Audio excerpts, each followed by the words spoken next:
Des ONG déroulaient mercredi une liste reprenant les noms des milliers de migrants qui sont morts en essayant de traverser la mer Méditerranée.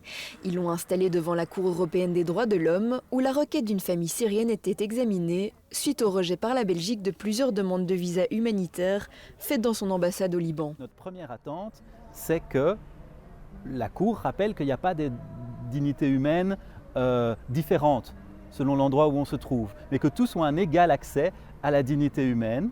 Et que ce principe fondamental, c'est la légitimité, la validité, l'esprit même de la Convention européenne des droits de l'homme.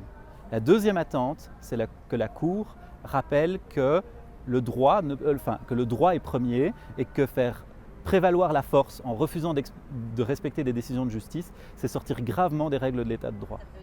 La décision prise par l'État belge et les critères pour obtenir un visa humanitaire sont aujourd'hui remis en question. Une députée européenne française fait partie de ceux suivant l'affaire de près. On a le droit de demander l'asile sur le territoire de l'Union européenne, mais les personnes qui ont besoin d'asile n'ont pas de visa assuré. C'est pour ça qu'au Parlement européen, on s'est battu pour avoir des visas humanitaires, pour que les États accordent des visas humanitaires. Mais il n'est pas seulement question ici d'une seule famille syrienne. La décision prise par la Cour européenne des droits de l'homme pourrait créer un précédent qui affecterait l'Europe tout entière. La question qui est posée à la Cour européenne des droits de l'homme et qui concerne ici la Belgique est une question de principe. Et elle aura un impact sur d'autres pays européens.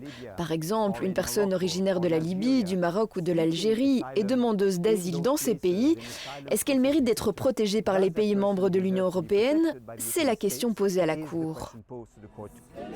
Les juges ont pris l'affaire en délibéré. Leur décision n'est pas attendue avant 6 à 10 mois. Les politiques belges, quant à eux, ont dit ne pas souhaiter s'exprimer.